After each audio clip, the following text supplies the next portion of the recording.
Hey learner, welcome back to my channel. Hope you all doing well. I am going to discuss with you a romantic love story poem which is written by Andrew Marvell. So, Andrew Marvell was born in 1621 and died in 1678. He was a English poet, satirist and politician. He is considered to be one of the best metaphysical poet. Metaphysical poet means in 17th century, a group of poets they used conceit. Conceit means in simply complex comparison used to express idea, especially about love, life, soul, religion, or knowledge. Okay, and Andrew Marvell best known for his wit.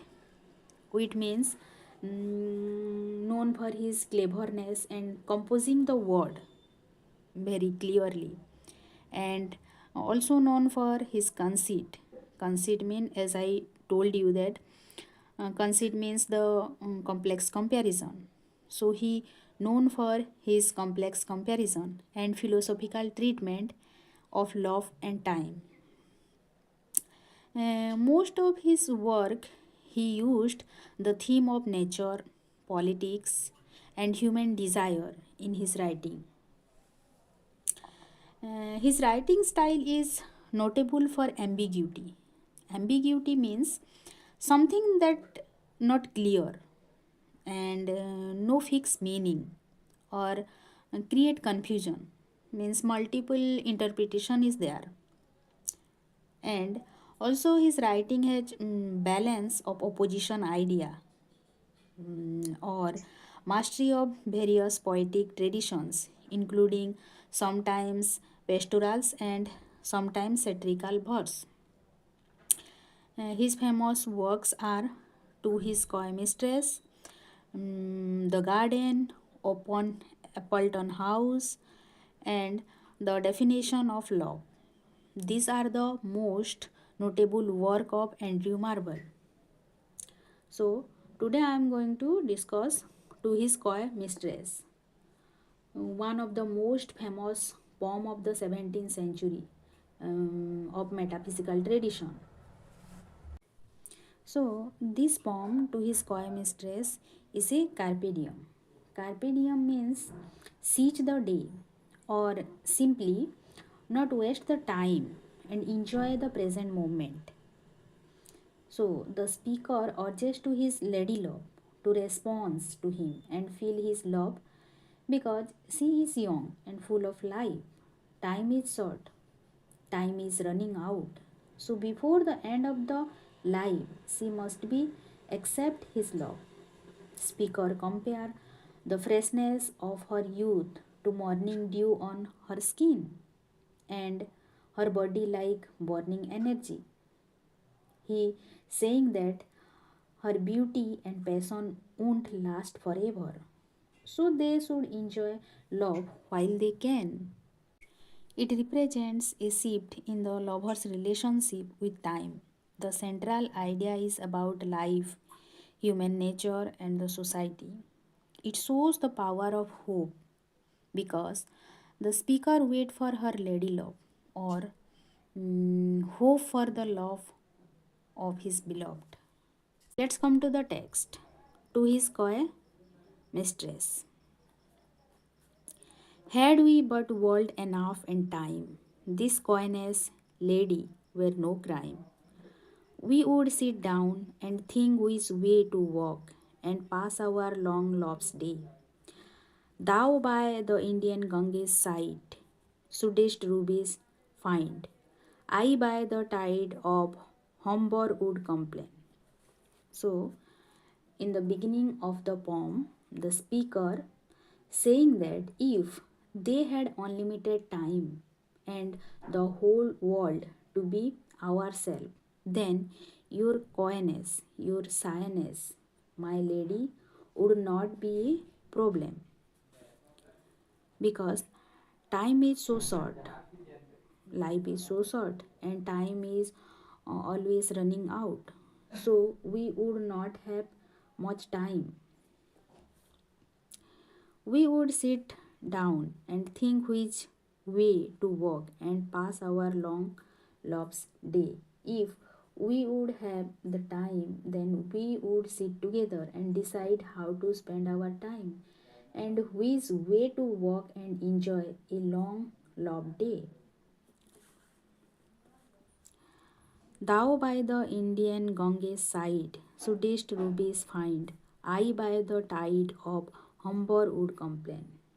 So in this line, speaker saying that you could be sit peacefully near the river Gange in India and finding ruby means and waiting long time there, and I by the tide of Humber, and I would stay near the river Humber in England, patiently loving you and expressing my feeling.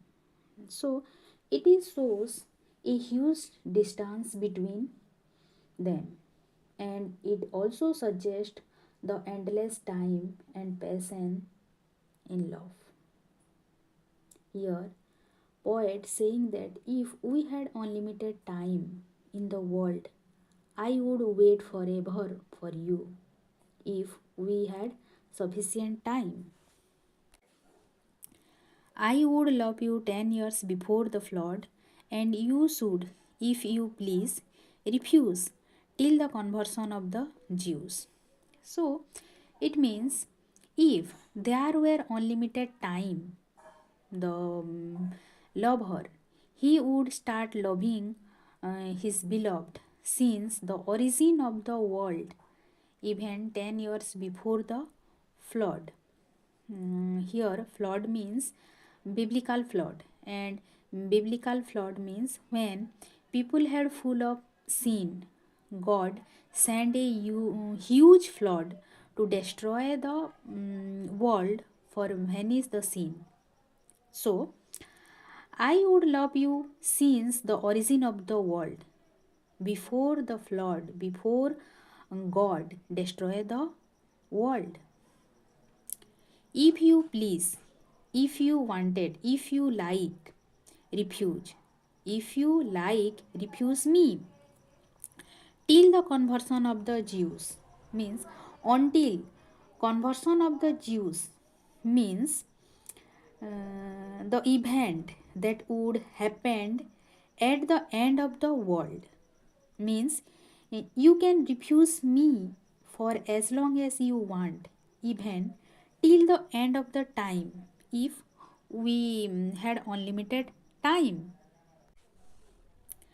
My vegetable love should grow faster than empire and more slow, and 100 years should go to praise thine eyes and on thy forehead gauge. 200 to adore each breast, but 30,000 to the rest, an edge at least to every part, and the last edge should show your heart. So, in this line, the speaker says that my love for you would grow slowly like vegetable that is grow slowly and naturally, like that my love that is grow slowly and naturally, and this love that becomes bigger than empire, vast and limitless. How the empire that is vastly or limitlessly grow, like that my love that would grow vast and limitless like the empire, and 100 years should go to praise thine eyes and on thy forehead gauge. I would spend 100 years just admiring, just praising your eyes and forehead, and 200 years for praising or adore each of your breast if we had unlimited time, but 30,000 to the rest, an edge at least to every part, means and I would also spend 30,000 years admiring the rest of your body. So It is shows that endless devotion. An edge at least to every part, and the last edge should show your heart. And every part of yours deserve a whole edge of love. And the final edge, I would discovering and loving your heart. For, lady, you deserve this state, nor would I love at lower rate. For, because, lady, my love, because my lady love, you deserve this adoration and attention. Nor would I love at lower rate. I would not love you less or cheap way. My love for you would be high, noble, and worth of you. But at my back I always hear, but at my back or behind me I always hear. Time's winged chariot hurrying near, and yonder all before us lie, desert of vast eternity. So, time is hurrying near. Time is compared to a vast moving chariot with winged. It means time is running very fast and death is coming nearer and desert of vast eternity and ahead of us lies the vast empty desert of death with nothing to look forward to, silence, loneliness after life ends. It shows the harsh reality of time and death. Thy beauty shall no more be found, nor in thy marble vault shall sound my echoing song. Then worms shall try that long preserved virginity, and your quaint honor turn to dust, and into ashes all my lost. The grapes a fine and private place, but none, I think, do their embrace. Thy beauty shall no more be found. Your beauty will not exist after death, nor in thy marble vault. In your grand marble tomb, my love songs will no longer be heard. After death, worms consume the body, that your virginity that you preserve very carefully, that will be meaningless after death, and your quaint honor turn to dust, and your sense of honor and modesty or your shyness will turn into dust. My passion and desire will also disappear. The graves a fine and private place, but none I think do their embrace. The grave is quiet or peaceful and private, but I don't think anyone embrace or love in the grave. Now, therefore, while the youthful hue sits on thy skin like morning dew, so now you are young, you are beautiful, and your skin that is fresh and glowing like morning dew. And while thy willing soul transpires at every pore with instant fires, and your soul, energy, and desire ready to respond to love.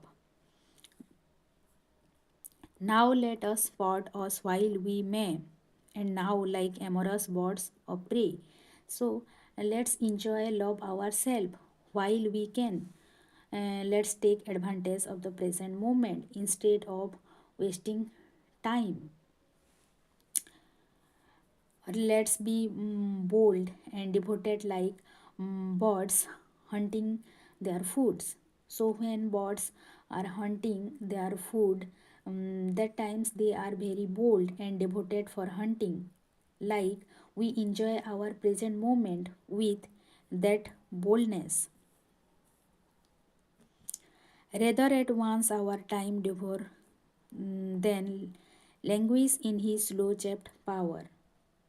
So let's seize the moment and enjoy life rather than wasting it slowly under the control of time. Let us roll all our strength and all our sweetness up into one ball, and tear our pleasure with rough strip through the iron gates of life. Thus, though we cannot make our son stand still, yet we will make him run. So, let us roll all our strength and all our sweetness up into one ball. Means, let's combine all our energy, passion, and love into one intense experience. And let's seize our pleasure boldly, even if life is harsh or full of obstacle. Though we cannot make our son stand still, yet we will make him run. So we cannot stop time or death, but we can live our life fully. Mm, And that feels like we control time. So, and this is the simple explanation of this poem to his coy mistress. So, in this poem, Andrew Marvell reminds us that youth, beauty, and opportunity will not last forever. Death and aging are inevitable, and delaying love or pleasure is pointless. So, he urges his mistress to embrace love and physical intimacy now while they are alive, not wait for tomorrow.